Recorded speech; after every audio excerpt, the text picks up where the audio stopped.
Good evening, I'm Bo Williams, and welcome to The 7. Let's get a look at the big 7 stories right now. And topping the list for us tonight, breaking news as the search for a missing child is now over. And we've been telling you about the case all day today. 18-month-old Alexander Webb was the focus of an endangered child alert. The TBI tweeting out in the last 10 minutes that Alexander is now safe, found in McMinn County, where the alert was first issued. You know, last night the TBI searched for this SUV, a Ford Explorer with a distinctive sticker.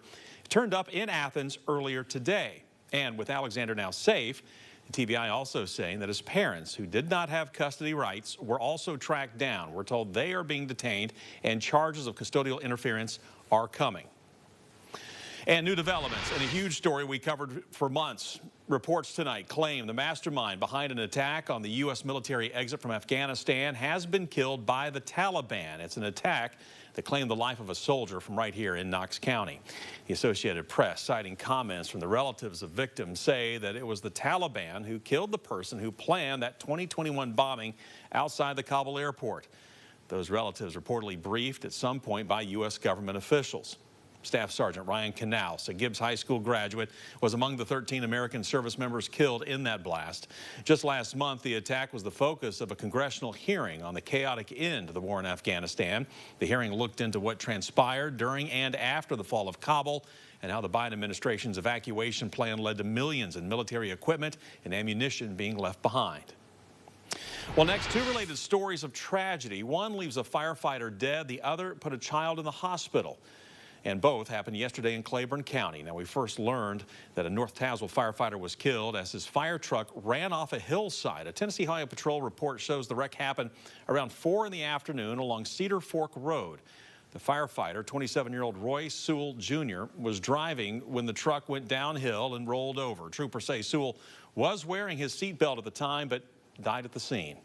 Today, we visited Sewell's community, hearing from his younger brother, Matthew, who tells us he looked up to Roy Lee, as the family calls him, describing him as a loving husband, father, and selfless public servant, one Matthew always wanted to emulate. And I said, you know, I have to do something like that too. So he encouraged me to get into emergency services and serve my community. And, you know, he's a great guy. He would go out of his way to make sure that everybody that he met felt welcomed and that he was there and he cared for them. Family is asking for people to donate to the North Tazewell Fire Department to show their support. Well, as for the other big story linked to the tragedy, today we learned that Sewell crashed as he was headed to set up a landing zone for a medical helicopter called in to fly a child to the hospital. That 9-year-old was injured in an ATV crash. It happened on Engle Lane around 3:30 yesterday, so roughly 30 minutes before the fire truck wreck. Now, we're waiting to learn more about the child. The Claiborne County Sheriff could not release anything further because of the child's age. Of course, as always, though, we will continue to stay on top of this and keep you up to date with the latest as we learn more. We do want to take a moment and get you up to date right now, though, on what's happening outside with your forecast. We're going to check in right now with Margot Altshuler over in the Storm Center.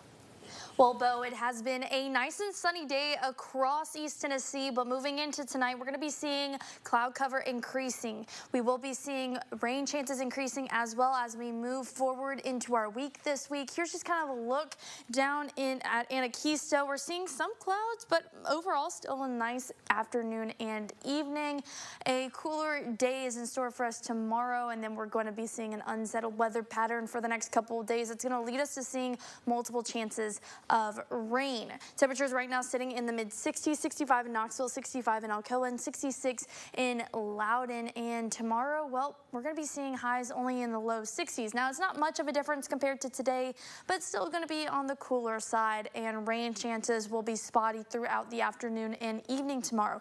But more rain does arrive as we progress throughout the week, where we see Thursday and Friday are our biggest chances of rain. That's when we'll see a lot of heavy rain that's going to lead to a lot of rainfall over the next 4 days. Coming up, we'll have more details on when we'll see this rain move into the area, when it will move out, and just about how much rain we'll see over the next 4 days. Bo. Margot, thank you very much. Lots of damage to a North Knox County home after a fire this morning. Rural Metro Fire tells us they got the call around 10:30 from a home in the 9200 block of Old Maynardville Pike. Now, people had already gotten out of the house thanks to a neighbor who spotted the fire around the garage. Fire crews say flames spread to the attic and throughout the home. One firefighter suffered a minor injury, we're told, and wound up going to the hospital for treatment. No word at this moment on the cause of that fire, but again, we'll stay on top of that for you. UT graduate students made a statement today with a march through campus, the demonstration organized by United Campus Workers after gaining nearly 1,000 signatures on a petition to raise stipends just a few weeks after the petition's release. The minimum current stipend for UT for graduate assistants is $14,400 a year or $1,200 a month. The petition demands include raising stipends to a minimum of $24,000 a year. Now, one student we spoke with, a grad student at UT, says raising stipends would benefit the university as a whole. Raising stipends would make us a more competitive university. I can't imagine how many people this graduate school misses out on when they see our contracts that are $18,000 a year to teach classes and go to school here. I mean, if other college campuses have stipends over $24,000, over $30,000, we should be the school in the South that adopts that as a university on a complete level. The students marched from McClung Tower to the office of Chancellor Don D. Plowman, where they delivered their petition today. Of course, we'll stay on top of that for you as well. Well, a resolution to support Governor Bill Lee's gun reform executive order failed at last night's Knox County Commission meeting. We told you about this resolution yesterday. It urged the state legislature to support the governor in his executive order and recommendation to the state legislature regarding a stronger order of protection law. The executive order aims to, quote, enhance protective procedures for the purchase of firearms. Now, the governor was pushing to strengthen background checks and allow law enforcement to seek a court order confiscating firearms from people deemed a danger to themselves or others, following the shooting at the Covenant School in Nashville. But again, just to repeat, this resolution did not pass last night in Knox County. Again, this will continue to be a big topic. We will stay on top of this for you as well.